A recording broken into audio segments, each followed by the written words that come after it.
বন্ধুরা, আকাশ মেঘলা হয়ে গিয়েছে, চারিদিকে অন্ধকার হয়ে আসছে।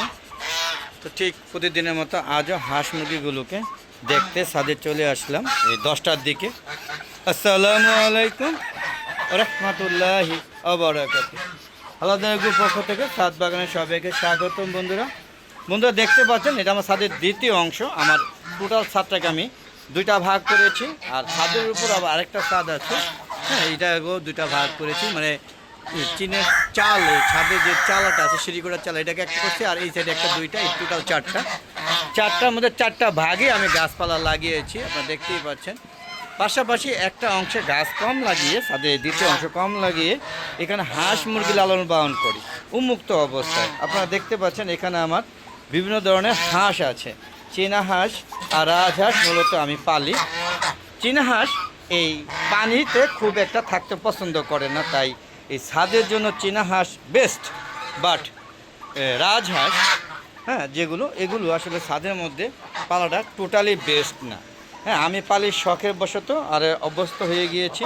আপনারা দেখতে পাচ্ছেন এগুলো আমার পুরান রাজহাঁস, আর বয়স হচ্ছে 4 থেকে 5 বছর। 5 বছর হয়ে গিয়েছে। এরা ডিম পারে, তবে প্রয়োজনীয় মতো না। মানে যখন আমরা খালে বিলে যে রাজহাঁস নদীতে গিয়ে গোসল করে, মিটিং করে, শামুক খায়, পোকামাকড় খেয়ে ওরা প্রচুর ডিম পারে। আর ছাদে সেই ক্ষেত্রে ব্যতিক্রম, ওদেরকে আমি চেষ্টা করি সব ধরনের পুষ্টিকর খাবার দিতে। এখানে মিক্সড খাবার থেকে শুরু করে সব ধরনের খাবার দিই। তারপর রাজহাঁসগুলো যখন ডিম পারে 4টা 3টা, এরপর ডিম পাড়া বন্ধ করে দেয়। হ্যাঁ, কিন্তু ডিমের কিন্তু বীজ আছে। আমি যেহেতু রাজহাঁস দিয়ে কখনো আমি মুরগি ওদের ডিম বসানো হয় নাই, ওদের ডিম আমি পরীক্ষামূলকভাবে 4টা মুরগি দেওয়া হয়েছিল। তো 4টা থেকে 3টা বাচ্চা ফুটেছিল, আর একটা বাচ্চা ভ্রূণ হয়ে মারা গিয়েছে। তো 3টার মধ্যে ওগুলো আমি বড় করতে পারিনি। 2 মাস পর্যন্ত বড় হওয়ার পরে সেটি বার্ড ফ্লু ভাইরাসের সংক্রমণের কারণে ছাদে যখন সব মারা যাচ্ছিল, সাথে সাথে ওইগুলো মারা গিয়েছে। পাশাপাশি আমি দেশি মোরগ পালি, মুরগি পালি। হ্যাঁ, সেক্ষেত্রে কম প্রয়োজনীয় কম, মানে সব বার্ড ফ্লু ভাইরাসে মরে যাওয়ার পরে যে কটা বেঁচে আছে, এবছর নতুন করে দেশি মুরগি ওঠানো হয় নাই। হ্যাঁ, পাশাপাশি কিছু টার্কি মুরগি উঠেছে 3টা, আপনারা দেখতে পাচ্ছেন। 3টা পরীক্ষামূলকভাবে প্রত্যেকবার 15-20 টাকা টার্কি মুরগি থাকে, তিতি মুরগি থাকে। হ্যাঁ, সব মুরগিগুলো বার্ড ফ্লু ভাইরাসে মারা যায়। এখনও বার্ড ফ্লু ভাইরাস প্রত্যেক বছর লাগতেছে। এ পর্যন্ত 4বার লাগছে, 4বারে আমার সব খালি হয়ে গিয়েছে। এবার পরীক্ষামূলকভাবে 3টা আনছি। যদি এবছর বার্ড ফ্লু ভাইরাস রক্ষা করে, তো আগামী বছর হয়তো আমি শৌখিন মুরগিগুলো, সব ধরনের শৌখিন মুরগিগুলো আমার ছিল, সেগুলো সব মারা গিয়েছে বার্ড ফ্লু ভাইরাসের কারণে। তো সেগুলো অবশ্যই আবার নতুন করে উঠাবো যদি এই বছর না লাগে। আর যদি এই বছর লাগে তাহলে আর শৌখিন মুরগি পালবো না, কারণ শৌখিন মুরগি পালতে গেলে শৌখিনভাবে পালতে হয়, তাদেরকে আদর যত্ন করে। হ্যাঁ, আর দেশি মুরগি আদর যত্ন না করলেও চলে। আর চীনা হাঁস বলেন, রাজহাঁস, এদের কোনো রোগবালাই নাই বললেই চলে, যদি আপনি সময় মতো ভ্যাকসিন দেন। যদি সময় মতো ভ্যাকসিন না দেওয়ার কারণে আমার 12টা রাজহাঁসের থেকে মাত্র এখন 5টা আছে, 7টায় মারা গিয়েছে।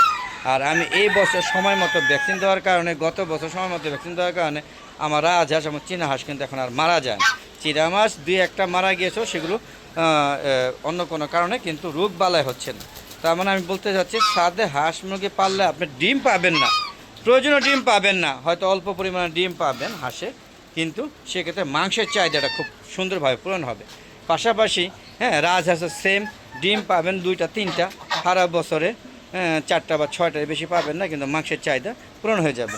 আর দেশি মুরগি আপনি অনায়াসে 1.5 ছাদের লালন পালন করতে পারেন, কারণ দেশি মুরগি রোগবালাই যদি ভ্যাকসিন দিয়ে রাখেন তাহলে রোগবালাই কম হবে। এই দেখেন আমার দেশি মুরগি ডিম পেড়ে কুজো হয়ে গিয়েছে, আর আরেকটা ডিম পাড়তে বলেছে, দেখতে পাচ্ছেন। তো দেশি মুরগি আমার আপাতত কম আছে, যেহেতু বার্ড ফ্লু বাইরে যাইলে আর ভ্যাকসিন দিয়ে কোনো কাজ হয় না, একদম সব খালি করে দেয়। তো আমার বার্ড ফ্লু বাইরে যাওয়ার কারণে সব দেশি মুরগি মারা গিয়েছে। হ্যাঁ, এইগুলো ডিম নিয়ে বসে আসলে করা, এই 2টা বেঁচে আছে। হ্যাঁ, না, এটা বেঁচে আছে, আর ওই বাকি 2টা আবার পরে কিনছিলাম আর কি। তো সর্বোপরি আমরা বোঝানোর চেষ্টা করলাম যে ছাদে হাঁস মুরগি লালন পালন করতে গেলে কী কাজ করতে হয়, তাই না? কীভাবে কি মুরগি পালতে হয় বা কী ধরনের সেবা করতে হয়। আর দেখেনি যে আবার প্রচুর রোদ উঠে গেছে, আপনাদের মেঘলা আবহাওয়া করে ভিডিও দিতে এসে এখন কড়া প্রচুর রোদ উঠে গিয়েছে। বুঝতে পারছেন যে বর্ষাকালে এই রোদ, এই বৃষ্টি, এই প্রচুর রোদ, প্রচুর গরম, আবার তাৎক্ষণিকভাবে মেঘলা আবহাওয়া, এইভাবেই চলছে আর কি। পাশাপাশি আমি এখানে শেডে বন্দি করে কিছু মিশরি ফার্মি আর লেয়ার টাইগার মুরগি পালতেছি। হ্যাঁ, এই যে আপনারা দেখতে পাচ্ছেন, এইখানে আমার লেয়ার মুরগিগুলো, এখানে 9টা 12টা এনেছিলাম, এখানে 3টা, আর ওখানে 3টা 6টা আছে, আর বাকিগুলো মারা গিয়েছে, বুঝতেই পারছেন। আর এই যে মুরগিটা, এটাকে আমি ওই শেডে নিয়ে গেছিলাম অন্য মুরগির সাথে, মানে মিশরি ফার্মে ছোট বড় মিক্সড করে দিয়েছিলাম, তাতে ক্ষতিগ্রস্ত হয়েছে, অ্যাটাক হয়েছে এবং এরা অসুস্থ হয়ে গেছে। আর এখানে আমরা এই যে টাইগার, এগুলো হচ্ছে টাইগার, আপনি দেখতে পাচ্ছেন এই যে টাইগার মোরগ, কত সুন্দর মোরগ, এই দেখেন এটা টাইগার মুরগি। এখানে টাইগারের সংখ্যা বেশি, আর এখানে লেয়ার ছিল 16টা, হ্যাঁ, মারা যাওয়ার কারণে এখন 2টা আছে, বুঝতেছেন, 3টা আছে আর একটা যায় অবস্থা আর কি, তাই 2টা ধরে রাখছি। আর টাইগার মুরগিগুলো ওই সাইডে ছিল, ওই সাইড থেকে নিয়ে আসছি। তো এই ছিল আমার ছাদের। কবুতরও আছে মোটামুটি, অল্প কিছু কবুতর আছে, দেখতে পাচ্ছেন ওই যে কোনায় যা, হ্যাঁ, মানে 2 জোড়া কবুতর ছিল, ওখান থেকে আল্লাহর মতো আবার বাচ্চে, সবগুলো বিক্রি করে দিয়েছিলাম, যে চুরি হইতো ছাদে তাই।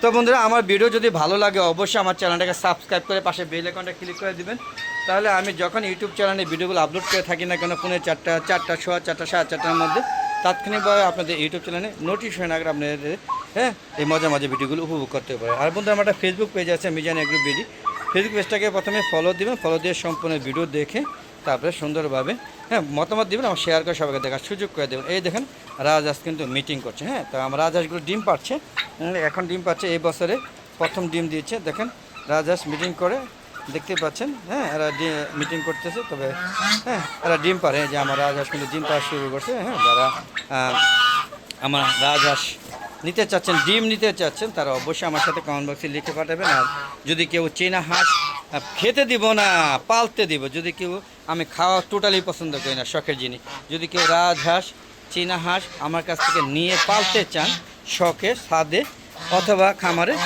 খামারে তো অত রাজহাঁস আমার নাই, যারা ছাদে শখ করে পালতে চান তারা নিতে পারেন, নিয়ে আপনারা পালতে পারবেন, কিন্তু খেতে পারবেন না, শর্ত একটাই। তো বন্ধুরা, আজ আর না, চলে যাওয়ার আগে সবার সুস্বাস্থ্যতা কামনা করে আমার ভিডিও শেষ করছি। বন্ধুরা, সবাই ভালো থাকবেন, সুস্থ থাকবেন আর নিরাপদে থাকবেন। আর বেশি বেশি আমরা হালাদা এগো চ্যানেলে, হ্যাঁ, ভিডিও এবং ফেসবুক পেজে ভিডিওগুলো দেখবেন। ইউটিউব চ্যানেল অথবা ফেসবুক পেজে যেইভাবে দেখেন না কেন, অবশ্যই ইউটিউব চ্যানেলটা সাবস্ক্রাইব করবেন আর ফেসবুক পেজটাকে ফলো করে দেবেন। তো বিদায় নিচ্ছি, সবাই ভালো থাকবেন, সুস্থ থাকবেন আর বেশি বেশি সবাই ছাদ বাগান করবেন আর আমার হাঁস মুরগিগুলো ভিডিও দেখবেন। আর দেখেন এই যে প্রচুর রোদ আবার চলে আসছে, দেখেন এই মাত্র আপনাদের ভিডিও দিলাম, প্রচুর গরম, হ্যাঁ, প্রচুর অন্ধকার হয়ে আসছে, বৃষ্টি নামবে দেখতে আসছে, আর এখন দেখেন সূর্য মামা কী খাবারটা খাচ্ছে, দেখছেন প্রচুর খাবার খাচ্ছে।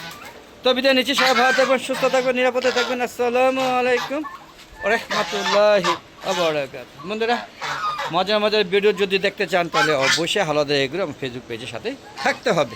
খুদা হাফেজ, বিদায়।